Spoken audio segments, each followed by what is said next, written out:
Ay, ahora. Ahora ya. Ahora ya. Ahora ya. ¿Qué tal, Javier? Buenas tardes. Pues buenas Pues tardes. buenas tardes. Aquí Y bueno, estamos. buenas tardes al resto. Vamos a dejar unos minutillos, bueno, un minutillo si te parece, porque había como mucha gente que se está uniendo. ¿Cómo salimos y entramos? Eh, Eh, a mí me hace un a mí poco me de hace un eco. poco de eco. ¿A ti te hace eco? Pues Igual son. Igual solucionado. son. eh, No, eh, igual es que así lo podemos hacer mejor. Hola. a ver. ¿Ahora ah, qué tal? ahora perfecto, sí. Muy bien.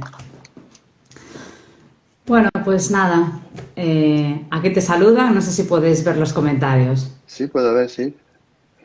Muy bien. Vale. Pues nada, buenas tardes, muchísimas gracias por estar aquí. La verdad que era un directo que nosotros teníamos muchas ganas, ¿verdad, Javier? Sobre todo tú, porque sé que es un tema que te está interesando muchísimo. Sí, la verdad es que es un tema que es bastante popular, pero yo creo que poco conocido realmente a fondo, ¿sí? Tendemos a banalizar mucho las cosas y a tomarlas de una manera muy superficial, como si fuera mindfulness, no sé, zumba o kizomba. Y no, es un poquito más profundo. Sí. Cuéntanos un poquito qué es para ti mindfulness. Después entraremos a esta otra parte, ¿no? Que es el mindfulness terapéutico, que yo diría que es como un poco tu creación. Bueno, a ver, el tema del mindfulness, a mí me gustaría, siempre que hago algún artículo o hablo de mindfulness, siempre pido con un poquito de reconocimiento y respeto a otras culturas, ¿no? Es decir, finalmente mindfulness no deja de ser un formateo de Kabat-Zinn, que además bebe de unas fuentes en Estados Unidos de la Universidad de Salt Lake, que era budista, creo, con Ron Kurt bebe de ahí, luego viene Pato Den. En cierto modo, nosotros recogemos una ciencia que también estaba en Occidente, pero se ha desarrollado mucho en Oriente. Y claro, cuando hacemos mindfulness con las 8 semanas y con todo el formato, no podemos imaginar, comparativamente hablando, lo que supone para un monje zen que está exclusivamente dedicado a la meditación, que supone su mindfulness, ¿no?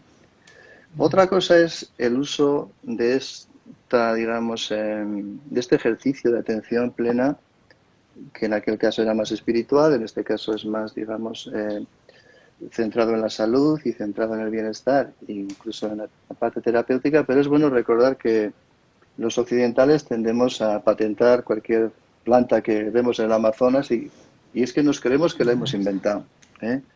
Otra cosa es que inventemos su uso, pero realmente la meditación, precursor del mindfulness, tiene miles y miles de años de vida y ha tenido en ciertas culturas un papel fundamental, casi casi en su sustrato hasta social, diría, ¿eh?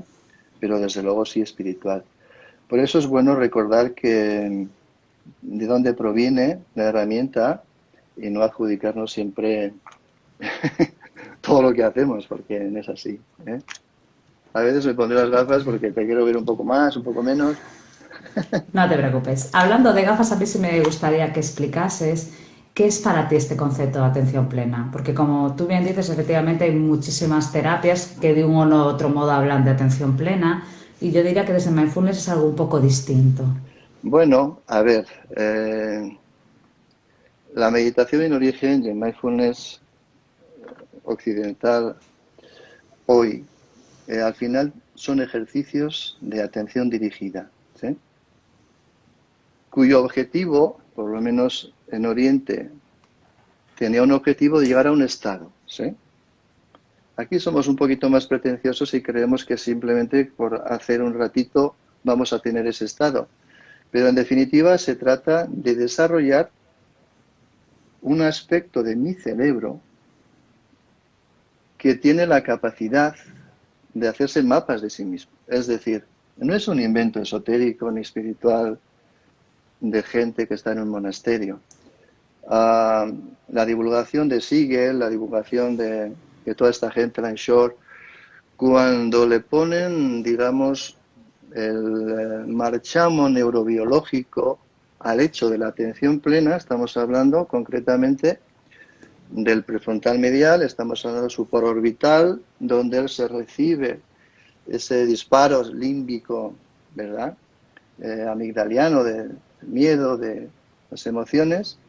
Y al parecer, cuando trabajamos mindfulness, estamos desarrollando la capacidad de mi cerebro de ampliar la ventana de tolerancia de todo eso que me viene del mundo emocional y de verse a sí mismo. El cerebro se puede ver a sí mismo. Sí, es muy importante, ¿no? Tú nombraste ahora diferentes áreas que para la gente que es de fuera, en realidad estás hablando de áreas importantísimas de atención y también de emoción, ¿no? Y algún artículo, no sé si tú has leído también nuevo, donde también incrementan también el sentido del self, ¿no? Lo que dices tú, es decir, esa Claro, capacidad de toda esta zona, ¿no? claro. Es De ver mi decir, propia personalidad. claro, cuando hablamos de conócete a ti mismo, en tanto libro de autoayuda, que al final, claro, parecen frases de WhatsApp, pero realmente eso bien trabajado es neurobiológico. Es decir, nos hacemos sapiens y aspiramos a ser sapiens sapiens si desarrolláramos esto. Es decir, sí podemos ver y vernos. Es más, podemos ver viéndonos como vemos. ¿Me explico? De manera que yo pueda, siempre que estoy haciendo algo, mi cerebro me permite tener una referencia de mí. Es decir, yo puedo ver o sentirme respirando de una manera o de otra a la vez que hablo contigo y ver qué impacto causas en mí. De manera que yo te puedo mirar solo racionalmente y decir, esta chica tal, no sé qué, con estas gafas, o te puedo sentir. Entonces, en todo ese proceso perceptivo, el mindfulness es desarrollar la capacidad de ver las cosas, dirían los orientales, como son. Es decir, verme viendo, sentirme sintiendo y de alguna manera desarrollar esa capacidad que tiene mi cerebro de hacerse mapas de él mismo, es decir, de verse. Por lo tanto, conocerse es un trabajo, un desarrollo, un entrenamiento, dicho claramente. Sí, en relación a esto que estás diciendo, porque yo siempre que derivo a alguien a mindfulness le digo, bueno, vas a poder también reconocerte, es decir, reconocerte a ti mismo, reconocer a tu cuerpo, y me parece importante porque la mayoría de la gente tiene la idea de que vivir en mindfulness es un poco como estar como en otra onda, como estar desconectado. Y sí que me gustaría Sí, que pudieras dar un poquito de luz, qué es estar, ¿no? Y qué significa claro. realmente, qué te puede aportar. Es decir, aquí me gustaría profundizar un poquito en dos áreas distintas. Tanto la meditación antigua, a mí por mi proceso personal de vida, pues me tocó estar varios años en soledad y algunos de ellos los pude dedicar a la meditación con el, digamos, el formato oriental. Eh, esa meditación, si solamente se dirige a mi bienestar y a estar ahí yo bien, Krishnamurti decía que se convertía en una autohipnosis, es decir, uno acaba realmente alejándose del otro y de la realidad. ¿Sí? Tuve una vez un practicante de mindfulness, yo creo que era instructor, pues que era digamos, exigente en su labor de atención, que estaba siempre tan atento a sí mismo que le pilló un coche en un paso de cebra. ¿Eh? Entonces, la atención plena hay que entrenarla. Entrenarla significa hacer ejercicios. ¿Qué son los cursos de mindfulness? Pero luego mindfulness, y voy a poner otra anécdota aquí importante, tuve una paciente que en su departamento de la empresa, el director, curiosamente el jefe del departamento, al cual yo conocí, era practicante de mindfulness. Y una trabajadora de ese departamento contrajo cáncer, además bastante serio. En ese momento hubo pues lo normal, hubo un impacto en los compañeros y esta paciente mía fue a comentarle al jefe, pues fulanita, fíjate la noticia, estamos un poco desolados, ¿no? Y él contestó, sí, ya me he enterado, pero yo practico mindfulness. Entonces, conecto esa famosa broma del OM y a mí no me afecta. Entonces, claro, esto es absolutamente contrario a lo que sería el mindfulness y la meditación desde el punto de vista, fíjate, tibetano.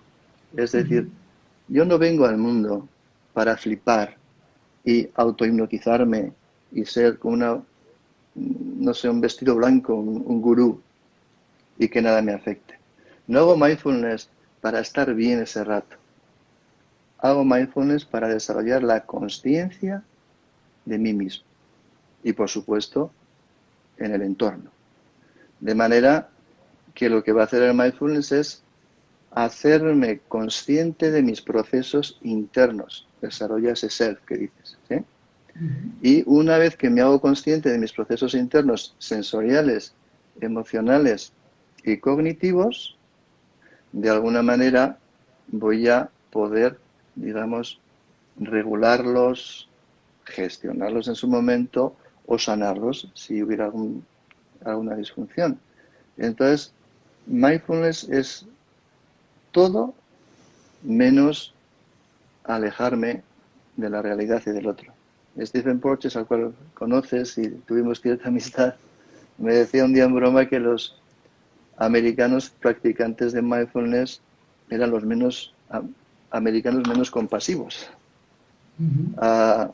Luego se ha desarrollado toda esta escuela del mindfulness desde la compasión como abordaje terapéutico y yo creo que ahí tenemos que ir.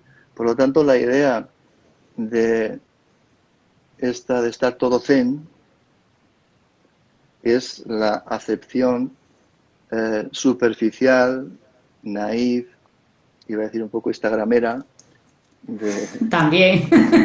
del mindfulness. ¿Por qué? Porque la cosa no va por ahí.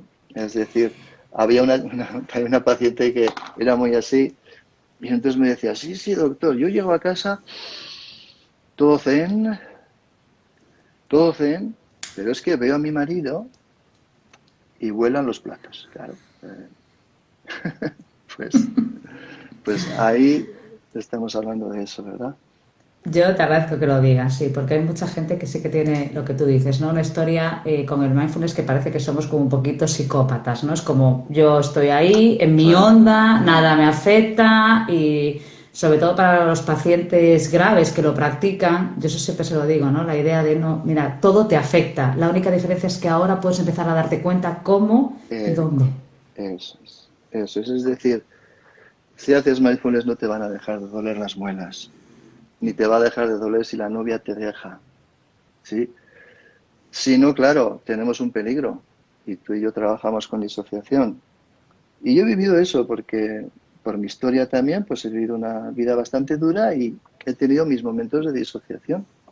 Y cuando yo hago tantos años de meditación en soledad, que cojo un estado flipado entre Buda 2 y Buda 6, pero en realidad estaba más disociado, todavía más.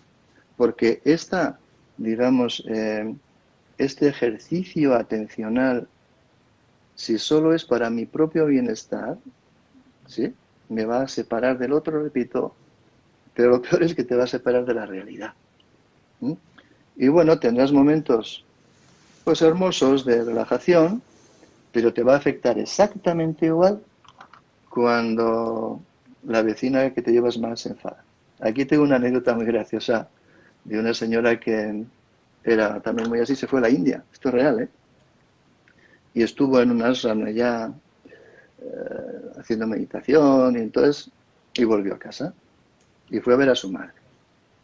Y le dijo, mamá, guau, ahora vivo en paz, mamá. Y la otra, que era un poco del norte, le dijo, bah, sí, mamá, sí, ahora yo cuando tengo algún problema, me conecto, respiro, bah, hago bueno, después de 7 bahs tuvieron la bronca de su Sí. vida. Claro, porque no es más que un estado. No te hace ni más ni menos.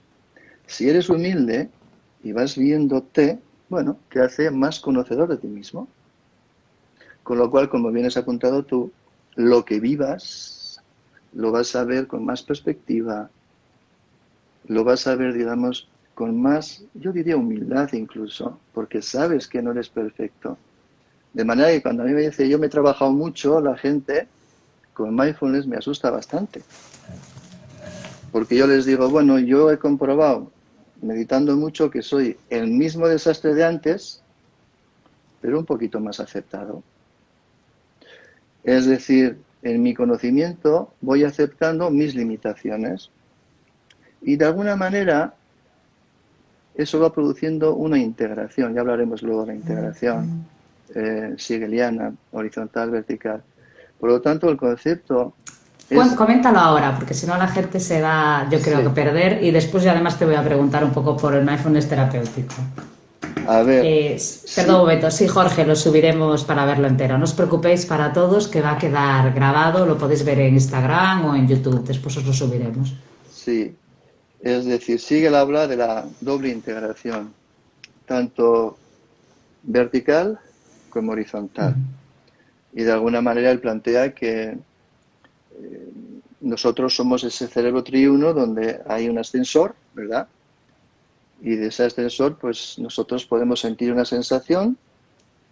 Yo recibo ahora un impacto, un golpe, siento una sensación. Y esa sensación se hace emoción en el sistema límbico, segundo piso, y eso luego, de alguna manera, se razona, se integra, ¿no? Todo es a la vez casi, pero... Y entonces, pues yo puedo decir, ¿qué hace este hombre pegándome, no? Que esto suelo decir siempre a los pacientes yo. También puede ser al revés, yo estar tranquilamente en casa, tener un pensamiento, la novia, que no me habló ayer, eso me trae una emoción y eso me va a traer una sensación, pues, de pecho, de angustia, lo que sea. ¿Qué dice Siegel? Pues que en este vamos a decir así, procesamiento, bottom-up, de abajo arriba, nosotros estamos trabajando el receptor, ese prefrontal medial, ¿sí? De manera que cuando llegue, imaginemos que este ascensor pues no funciona del todo bien, pues porque yo tengo algún complejo, tengo algún trauma y siempre pongo el ejemplo con los pacientes, pues imagínate que a mí me han llamado tonto siempre, y yo pues creo que soy tonto. Y tú me dices, Javier, pareces tonto. Cuando yo recibo ese pareces tonto, en ese ascensor, la angustia que yo vivo de ser llamado tonto es tan grande que no pasa ese canal, la ventanita es demasiado pequeña. Eso que dicen en MDR, decimos la ventana de tolerancia. Adelante. Y entonces ese receptor no puede digerir eso y se va a bloquear y va a tener distintas, digamos, respuestas disfuncionales. O me iré a casa y estaré rumiando toda la noche, o intentaré parecer listo, o me esforzaré como nadie y acabaré agotado. El caso es que en esa integración vertical no funciona, ¿vale? Entonces, si trabajamos la atención plena de esta manera que estamos hablando, yo voy a desarrollar precisamente ese área del cerebro. El área del cerebro que integra, ¿sí? El área del cerebro que se ve e integra lo que vive, porque al final cualquier trauma o cualquier vivencia no se va a olvidar. Aspiramos a integrarla, a reconocerla e integrarla. Entonces, mindfulness, ya vamos entrando a terapia, es una herramienta espectacular, porque en realidad me da igual que sea sensorio-motor, que sea MDR, incluso cognitivo-conductual. Estás llevando a la persona a una vivencia en la cual esperas que se pueda sostener. Si yo voy a hacer MDR con un paciente y lo voy a llevar a una herida, y va a ser tan intensa que va a bloquear este sistema, entonces lo voy a retraumatizar. Por eso, en la fase 2, técnicas como el neurofeedback o mindfulness nos van a permitir que ese cerebro de ese paciente, mi cerebro si no voy a terapia, cuando viva esas sensaciones, me llaman tonto, que me abruma, igual puedo sostenerme, reconocer lo que estoy viviendo y una vez distinguida y reconocida esa emoción, en este caso bloqueo, yo podré regularme y ampliar esa ventanita, ¿sí? Para que esa parte de mi cerebro, que Siegel define como ese prefrontal medial supraorbital, ese que recibe eso, pueda ejercer su labor. Es decir, integrar la vivencia de manera funcional. Y eso sería la integración vertical. A la vez, más o menos, también dice Siegel, tenemos un hemisferio derecho y un hemisferio izquierdo, que muy esquemáticamente hablando, porque los dos hacen de todo, digamos que el izquierdo es un poquito más visoespacial, un poquito más sensorial, emocional. El izquierdo sería, es como suelo decir yo, el constructor construyó primer piso, segundo piso.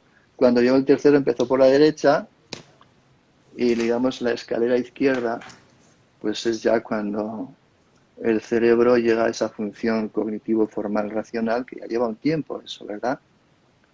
De forma que hay otra integración que es horizontal. Yo digo que para que haya una integración, una especie de funcionamiento del sistema, el ascensor tiene que funcionar bien de arriba abajo y los vecinos de la derecha tienen que llevarse bien con los de la izquierda. Y entonces Siegel ahí habla de que si estamos solo en la derecha podemos caer en el caos y la dispersión, y si estamos demasiado en la izquierda podemos caer en la rigidez cognitivo-formal. Y entonces hay desarrollar esa parte del cerebro, además de recibir el impacto y poder integrar la experiencia, por eso luego veremos su aplicación terapéutica, también equilibra este flujo, ¿sí? Ni estamos flipados todo el día con emociones desbordadas, ni estamos obsesivamente controlando que no se mueva la cuchara de sitio, ¿eh? Y ahí estamos, es un equilibrio el mindfulness y es una apertura y capacidad de integración. Y a mí me parece un acierto de Siegel bastante potente esta Sí, yo, aportación. bueno, voy a darles también un tiempecito para que nos pregunten lo que quieran, pero yo a veces hago una explicación un poquito más para andar por casa. A mí me gusta mucho Piaget. Yo básicamente lo que les digo también es que en esta idea de integración, como los niños a veces pues mediante tocar, ver, etcétera, pues primero tocamos, primero sentimos y después construimos. Es decir, primero vemos un color rojo y tardamos desde ver un color rojo hasta entender que eso es un concepto, el concepto rojo, ¿no? Y quizás yo esa integración la vivo así, ¿no? Esa idea de cómo construimos sobre lo básico conceptos a veces como muy complejos, pero casi todos con una correlación sensorial, ¿no? Esto a veces también lo Claro, hablábamos con la ansiedad, ¿no? Esa claro, idea de cómo cuando tú tienes cualquier idea, cualquier concepto de estoy nervioso, me encuentro mal, el ejemplo que tú decías de la novia, habitualmente va con una correlación física, donde yo realmente empiezo a sentir cosas, bueno, que me hacen darme cuenta de que a lo mejor hay algo que no está bien, ¿no? Yo ahí claro, diría que ahí es infalible mindfulness, ¿no?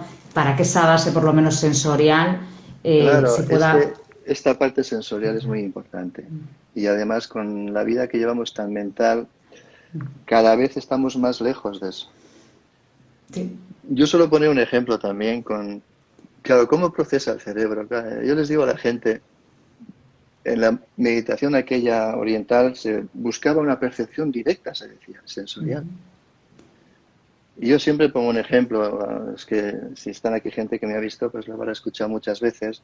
Yo les digo pues que cómo es el yogur de Mongolia. Y no sabes, ¿verdad?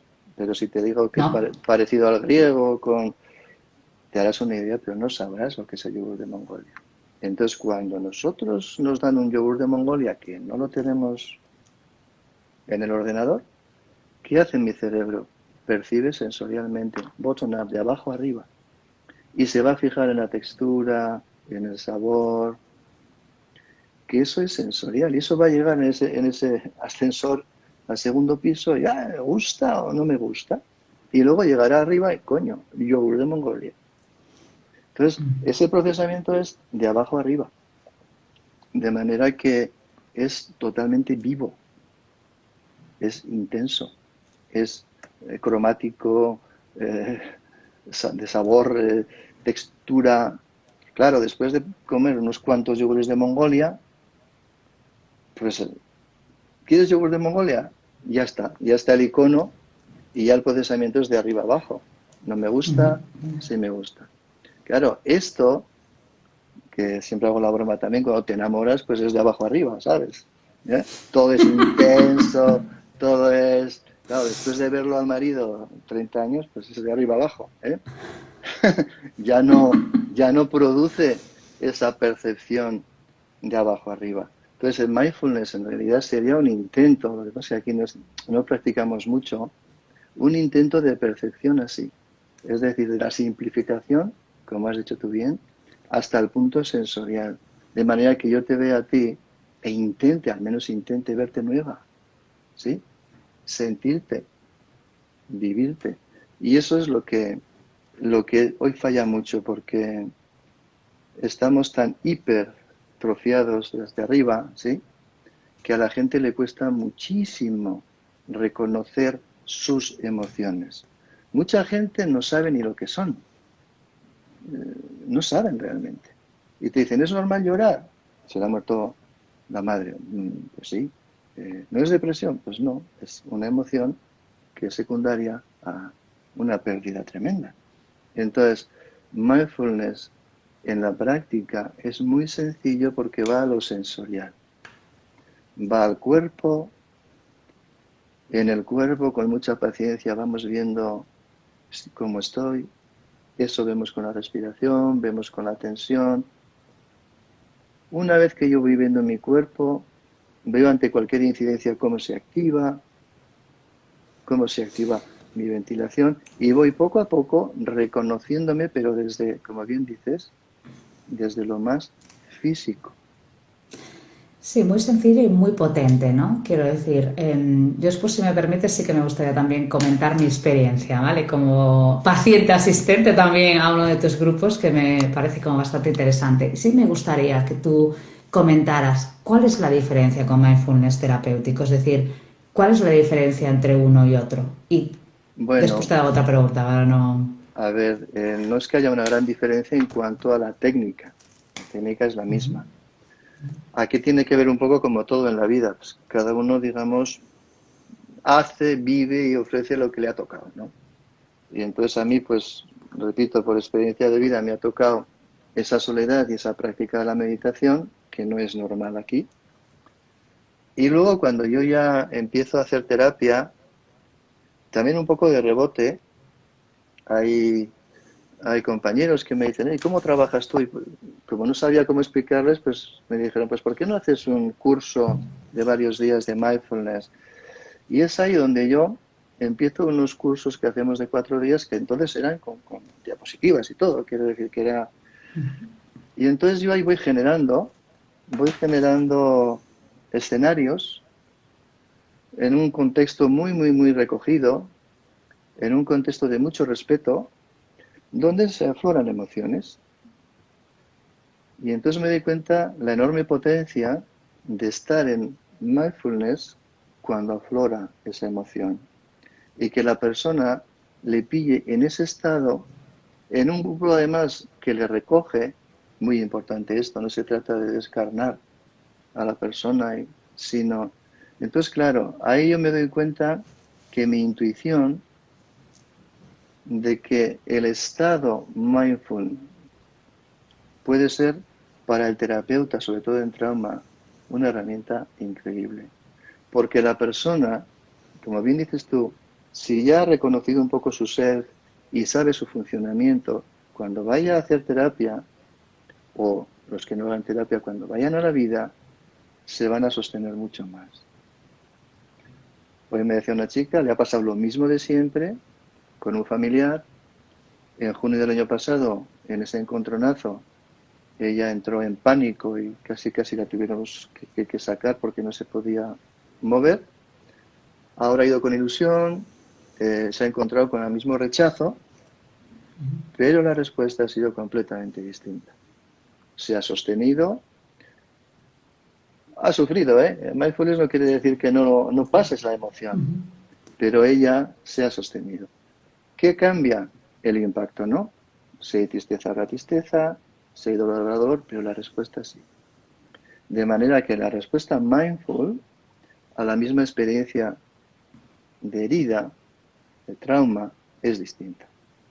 Y repito, ahí me doy cuenta que cuando yo llevo con MDR a un paciente a la herida, al final, si conseguimos que se sostenga, que tenga esa foto, el procesamiento no es más que un estado de mindfulness. Y lo que está procesando, claro, entonces lo que está procesando es ese prefrontal, está haciendo su trabajo, está haciendo su labor. ¿Por qué? Porque está maduro, potenciado, potente y capaz. Y ese es el proceso. Entonces, le llamamos mindfulness terapéutico porque no solamente hacemos la técnica, sino que dentro de la técnica intentamos, una vez que hemos ido al cuerpo, una vez que hemos conectado con el cuerpo y sosegado la mente, una vez que hemos trabajado un ejercicio atencional desde ahí, pues bueno, vivimos algo, vivimos Lo una que pasa es emoción. que sí, perdona. Va en relación con una pregunta que nos hacen. Efectivamente, yo sí que diría que cuando procesamos, por ejemplo, en MDR, ¿no? O sea, cuando intentamos que realmente el paciente integre algo traumático que de alguna manera no ha podido integrar, o cuando intentamos que el paciente entienda de dónde le viene algo, ¿vale? Yo sí que diría que la situación en mindfulness, por lo menos desde mi punto de vista, ¿vale? O experiencialmente, es distinto. Es decir, yo la sensación que tengo, y eso me gustaría también que lo comentaras, para que la gente también vea las diferencias, ¿no?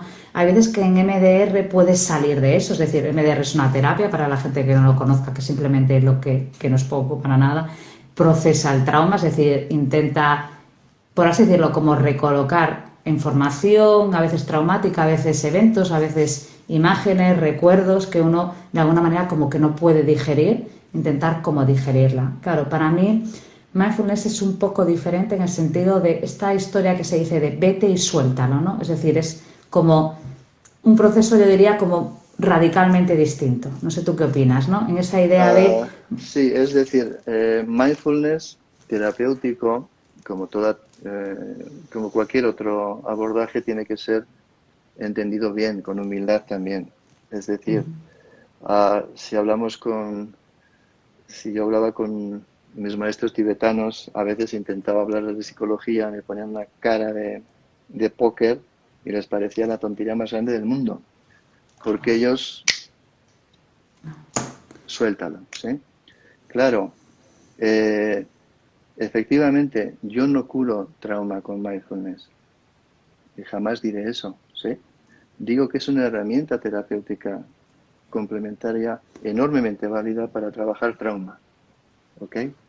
Y efectivamente, porque cuando hacemos una visualización en mis grupos, siempre hago un conecto, pero siempre lo que busco es que si yo me visualizo una emoción, me acepte con esa emoción, me sostenga con esa emoción, me quiera con esa emoción y suelte esa emoción, que es distinto a hacer MDR, ¿eh?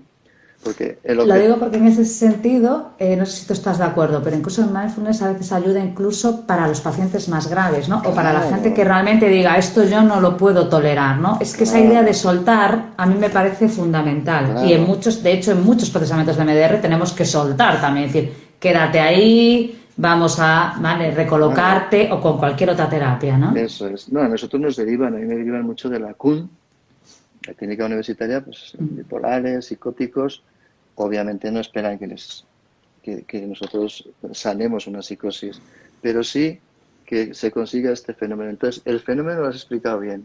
Es un poquito, yo estoy, pam. Y si visualizo algo voy a verme en un estado que generalmente no me gusta o duele. También se puede hacer, y lo hacemos también en los cursos, con un estado que me guste. Es decir, podemos instalar la percepción de gozo, como podemos proyectar la percepción de dolor. En cualquier caso, cuando yo me veo con eso que no me gusta, que es lo más difícil, yo hago muchas veces el ejercicio. Haz con ese Javier que estás viendo lo que harías con tu mejor amigo, y es mucho más fácil con un amigo. Quererlo, recogerlo, abrazarlo, pero a uno mismo no me gustan mis gafas, ni barba, ni carga, ni tripa, ni nada. Entonces, la primera noción, es que yo me vea como soy y me acepte. Concepto peligroso, porque en Occidente parece que aceptar es resignarse. No. Aceptar que tengo cáncer es luchar para curarme. Entonces yo me acepto desde esa aceptación, sigue Elena también que lo plantea, y una vez que yo acepto, veo el impacto que eso causa en mí. Y aquí es muy importante el detalle, ¿no? Verme así me da pena, me produce bolo en el estómago, me ahoga, ahí, ¿sí? Y luego, ¿qué es la meditación? ¿Qué es el mindfulness? Es mirar, ver, actuar y soltar. Una vez que yo estoy ahí, tengo que soltar. No es una terapia y tengo que razonar y entrar ahí y darle una vuelta y otra vuelta. No. Yo veo la emoción, la acepto, sé que es transitoria como toda emoción y la suelto. Entonces, ese acto de soltar en terapia es muy importante porque hoy hablábamos aquí en la sesión clínica de los profesionales del sufrimiento, cómo nos enganchamos y nos hacemos una vida del sufrimiento. Y llega un momento en que ya no vemos otra cosa. Y ahí es donde yo le suelo decir a la gente, realmente, en tu cerebro hay espacios de gozo, experiencias grabadas de disfrute, pero no las puedes ver. Incluso alguien como yo que ha sufrido tanto, las hay. Y también puedes ir con mindfulness ahí. Entonces, soltar el sufrimiento, lo decía en un directo que hice con Adrián, que esto siempre lo comento porque es de lo que más me impactó con la persona que nos ayudó en ese mundo budista. Él nos decía, yo te puedo pedir tu dinero y me lo vas a dar. Te puedo pedir tu tiempo y me lo vas a dar. Y tu esfuerzo te pediré y me lo vas a dar. Y este hombre me dijo, te voy a pedir que me entregues tu sufrimiento. Te voy a pedir que no estés todo el día con mi sufrimiento. Que me veas a mí, que sueltes lo que estás hablando. Eso, dentro del concepto que un poco hemos inventado aquí del mindfulness terapéutico, llevado luego a la terapia, es la clave. Tú ahí lo has dado en su sitio. Soltar. Que soltar no es evitar, obviar. Soltar es vivirlo, aceptarlo, verlo, sentirlo y soltarlo. No hay nada, y aquí sí que los tibetanos tienen razón, no hay nada que pase que no haya pasado antes. Claro. Entonces, ese soltar sería lo más, digamos, útil después para trabajar. Como dices tú bien, cuando entras con cualquier trauma, la persona viene a terapia, lo llevas al lugar seguro, pero tiene que salir también. Si sale absolutamente conectado con el sufrimiento, no hemos trabajado. No hemos trabajado en mindfulness, en atención plena. Mira, que te preguntan, los viajes como por ejemplo a la infancia, ¿para qué son? Ay, Dios mío, de mi alma y de mi corazón. Pues los viajes a la infancia, ¿para qué son? Pues como cualquier viaje. ¿A Roma para qué vas? A sentir, ¿no? A la infancia, ¿qué vamos? A sentir, ¿sí? Le solemos llamar el niño en las escuelas psicológicas, también en las esotéricas, pero en realidad no es un niño. es un estado emocional. Es Y muy importante, ¿no? Que además es un estado mental en el que estamos muchas más veces de las que a veces claro, pensamos. entonces nosotros, cuando vivimos lo cotidiano, imagínate que, yo qué sé, pues yo discuto contigo que eres mi novia y me llevo un mal rato. Y me quedo pues agobiado. Bueno, pues eso diríamos normal. Hay una respuesta emocional de tristeza ante un conflicto con la persona que amo. Pero imagínate que ese impacto en mí es tan potente que me hundo, que realmente el mundo no tiene sentido. Y esto pasa, ¿eh? Claro, esa segunda sensación tan demoledora no es porque tú no me has contestado el WhatsApp, es porque esa sensación de no ser atendido conecta con algo mío viejo, muy viejo, que igual es de la infancia, porque igual mi mamá no me hacía mucho caso, me desatendía. Ese estado que yo tengo cuando tú no me contestas el WhatsApp es un estado infantil, que se expresa cuando hay un disparador suficientemente certero para activarlo. Entonces, cuando vamos en mindfulness a viajes a la infancia, lo que aspiramos es hacer lo mismo que hacemos aquí con cualquier emoción. Vamos a viajar, y cuando digo viajar, esto es importantísimo. Estamos en mindfulness en nuestra silla, evocando algo en la infancia. No vamos a la infancia a revolver, vamos a sentir lo que sentimos. Pero ahora, aquí y ahora. Yo aquí y ahora conecto con estados infantiles, ¿sí? Y que hago lo mismo que hago con una emoción que fuera temporal, contemporánea. Veo a aquel niño y veo que está desatendido y voy a hacer con aquel niño lo mismo que hago con el adulto ahora, aceptarlo, comprender que esa experiencia del niño es normal porque no tenía la capacidad que tengo yo adulta de entender. Y entonces, en ese viaje a la infancia, voy a reconocer, aceptar, integrar y soltar el estado infantil. De manera que la siguiente vez que tú no me contestes el WhatsApp, entonces yo, cuando pase de la tristeza normal a esa, yo ahí tengo experiencias personales bonitas porque escribía cuando estaba abajo. Y a veces ponía, espera, espera, pasará. Cuando esté, yo sé que ese estado es un estado infantil. Le llamamos el niño, porque normalmente se genera en la infancia, pero no es que sea un niño de rizos, que no, no. El niño no es una cosa guay, hippie flower. El niño es la tristeza muchas veces, el niño es el sentirme tonto, el niño es el no llegar, sentir que no valgo, etc, etc, etc. Por eso Sí, viajamos. diferente de la regresión, ¿no? Lo digo para que Sí, también la sí. gente se... Lo digo porque a veces puede dar lugar a confusión, ¿no? Es decir, hay mucha gente que hace regresión, eso sería otra cosa, que es la idea de voy y realmente vuelvo a ser el niño. Nosotros no No, hacemos eso eso. es completamente distinto. Esto es muy importante porque yo me dio tiempo para todo. Hice mucha regresión, nada que ver. Aquí no vas, tú estás aquí, evocas, ¿sí? Pero no vuelves a ser el niño. Es el adulto. Es como si aquel niño que le faltó, tuvo una, digamos, experiencia faltante de cariño de la mamá, se encuentra con un adulto que eres tú. Tú estás ahí y le estás diciendo al niño algo así como, ya hay un adulto para ti, he vuelto a casa, vamos a ver. Pero no, no, porque claro, a veces ocurre eso, que haces este trabajo y se hacen niños y creen que hay que ser niño. No, no, no, hay que ser consciente. Consciente de que una parte de ti es un estado infantil.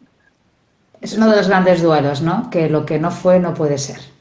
Lo digo porque a veces no podemos aceptar ese duelo, ¿no? Ahí De está, ahí lo que está. está, se perdió. Lo que no fue no pudo ser, y esta frase me gusta mucho porque muchas personas te dicen, no, a mí no me pasó nada. Y yo suelo decirles una frase de Anabel. Uh, muchas veces es peor lo que no pasó que lo que pasó. Entonces, claro, lo que no pasó, lo que no fue, ¿Cómo lo recomponemos? Entonces, si conectamos con eso, no hay que hacer ahí ya maravillas arcangélicas. No, hay que asumir que ese vacío va. Y nosotros mismos tendremos que llenar ese vacío, que metafóricamente es abrazar a ese niño, que metafóricamente es recoger a ese niño. Pero en realidad nos vamos a encontrar con un estado infantil que a veces es muy potente y que tenemos prácticamente todos los seres humanos. Sí, sí. Como fuimos niños, algo debe de quedar, y malo si no queda, ¿no? Otra cosa es que Claro. se haga demasiado presente, No, que eso es y algo... además esto es importante porque con toda esta explosión del apego, el cual para mí me parece importantísimo, también está ocurriendo que las madres te vienen, sí, le he hablado mal a mi hijo esta tarde a las 2:15. Y yo le digo, no es un problema si restauras. No hay nada perfecto en el cosmos, y tampoco el apego, ni tampoco los padres, ni tampoco los gurús, ni nadie. Entonces, lo que hacemos con el mindfulness es entender que somos personas imperfectas con nuestros defectos y que vamos a cometer errores, también aciertos, vamos a tener momentos de sufrimiento, también de gozo. ¿Y el mindfulness qué es? El estado que nos permite lidiar, y la palabra es integrar, soltar, integrar los dos conceptos. No puedo borrar. La gente dice, ya lo superé. Y los vascos para eso somos la leche, claro, superamos todo. Pero ¿superar qué es? ¿Tirar para adelante? Bien. La última paciente que veo es, superaba, he tirado para adelante.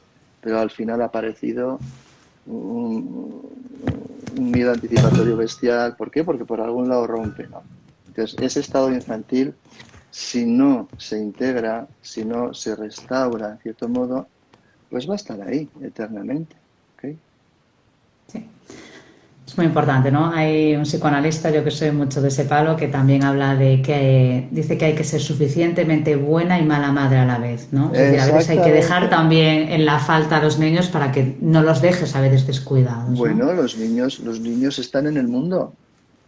Tuvimos aquí un caso terrible de llegó un niño, yo no lo traté porque es un niño pequeñito y era un niño que al empezar a andar se caía y golpeaba directamente con la cabeza, ese proceso de que culean, que caen con el culo, y bueno, le llevaron a sitios y realmente, claro, entonces me mandaron a mí a la madre y yo como hago las cosas un poco así, se me ocurrió decir, vale, este niño, oye, resultaba que ese niño jamás salía del capazo para que no pasara nada.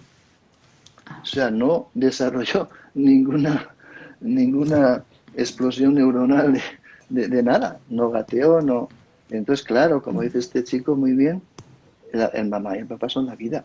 Si tú le evitas al hijo cualquier tipo de afrontamiento, y más si va creciendo, con 1 año vale, pero nosotros, cuando tiene el niño 12 años, tendrá que perder partidos, tendrá que suspender alguna, tendrá que...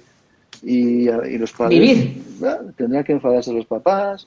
Siempre que lo miramos desde el punto de vista mindful, lo que aspiramos no es a no equivocarme, es a verlo, a tener la capacidad de aceptarlo, reconocerme y restaurar. Eso es la vida. Pues sí. Lo decía Winnicott y efectivamente. Hay un par de preguntas. Dice una persona, difícil a veces llegar a esa aceptación. ¿Y cómo diferencias la aceptación de la resignación?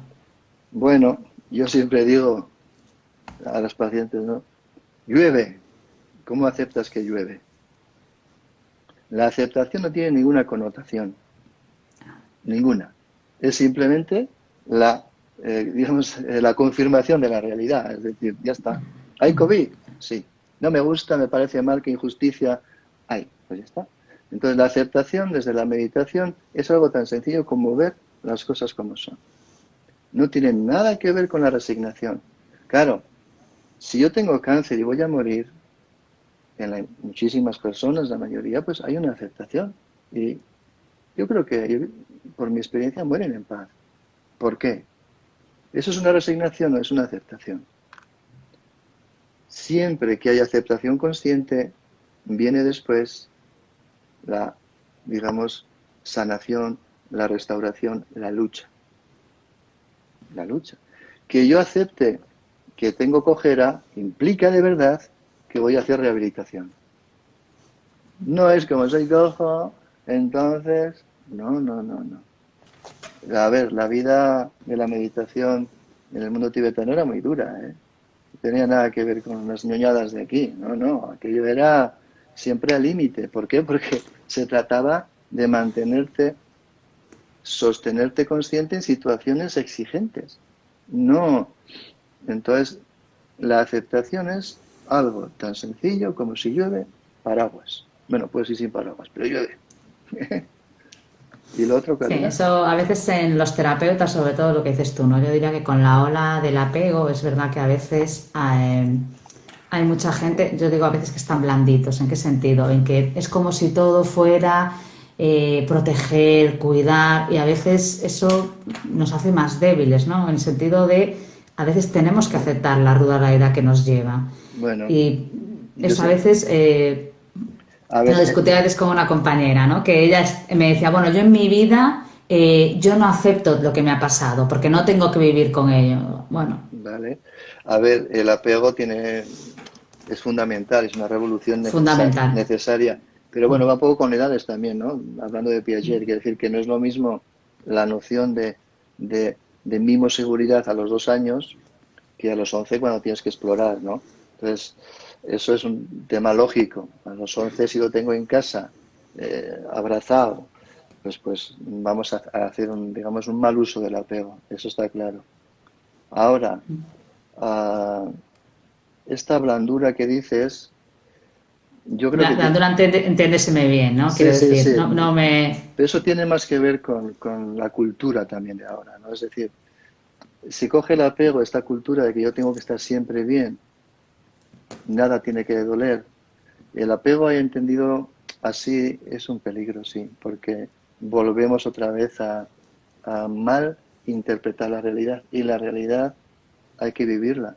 Yo suelo hablar de la CRH a los pacientes, la cruda realidad de los hechos. CRH. Sí, La realidad está ahí y la meditación es vivirla consciente. Duele a veces mucho, a ver, no siempre, otras veces es maravilloso porque tenemos una puesta de sol con la persona que quiero al lado y también es realidad, ¿sí? Pero querer que solo haya puesta de sol o que siempre haga calor, pues hombre, aquí en Pamplona la primavera es un... lo tenéis crudo. Claro, el otro día vi un chiste que decía a un señor y le dice, enhorabuena a una niña, es primavera. Y la otra contesta, soy de Pamplona. Y el otro le abraza y le dice, te acompaña en el sentimiento. Sí, pues aquí la primavera es, pues ya ves, hoy tenemos, no sé lo que había ayer, 5 grados, 4 grados había, luego 7, en fin. Pues vale, pues eso es lo que Vale. tenemos. Te voy a hacer un par de preguntas en estos 5 minutos que nos quedan. Nos preguntan qué libros de Siegel recomendamos. Ahí, bueno, hay uno que se Yo, El llama, cerebro del niño, no sé si sí, tú lo recomiendas, pero el diría que es cerebro del niño. fundamental, ¿no? Esto que he hablado yo de la integración está muy bien recogido en Mindsight. Mindsight. Y bueno, en general cualquiera, pero sí, yo creo que el cerebro del niño, por lo que hemos hablado, y el Mindsight sería lo más recomendable. A ver, Siegel no es más que un divulgador muy pedagógico. No vas a leer ese libro y vas a estar mindful, que esa es otra, ¿eh? Pero bien, Vale. explícame bien.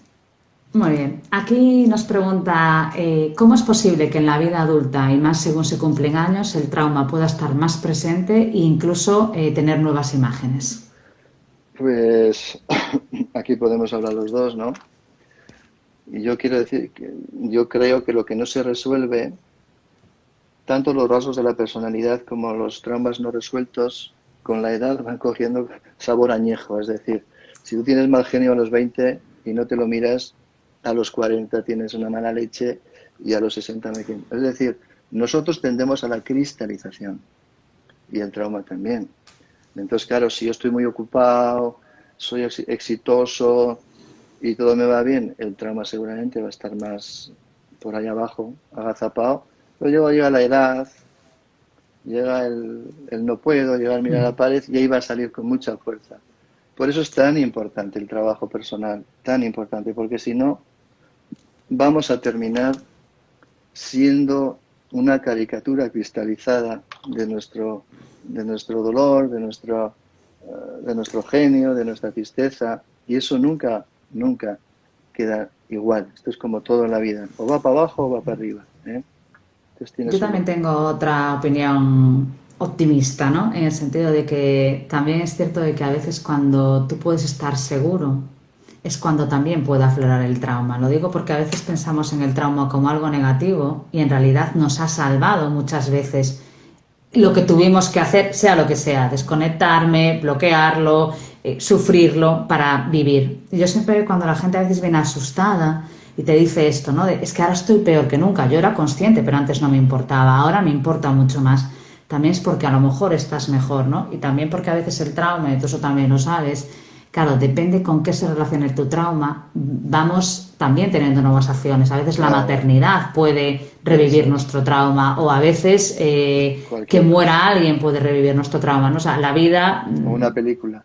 Sí, pero o aquí, una película. aquí es una aportación muy bonita porque yo he hablado de ese proceso, pero claro, si hay una, al final me dicen, no, es que si has tenido muchas experiencias duras, entonces has madurado mucho. No. No. Si has, digamos, vivido consciente la experiencia, sí.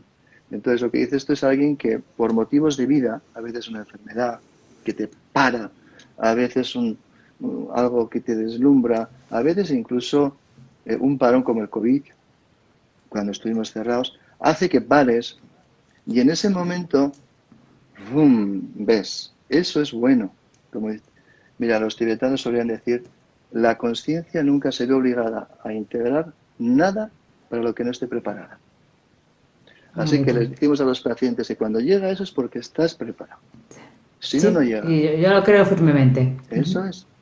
O sea, que yo ahí Entonces, mandaría un mensaje de esperanza. total, total. Entonces, ese no remover, yo les digo, si no remueves, si aparece es porque está y porque estás preparado. Vamos a mirarlo. Es muy interesante esto porque, como decíamos antes, la aceptación desde ese punto de vista es lucha, es sanación y eso es la vida. Y además la vida sí tiene mucho sentido porque se convierte en un gimnasio de crecimiento, ¿sí?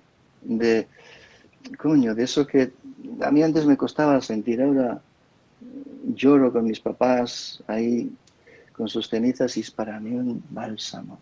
Entonces para mí eso es maravilloso, otros es más fácil para ellos. Entonces cada uno va generando, desarrollando potencialidades en su cerebro pues, que no están tan desarrolladas y aplacando otros que igual están demasiado.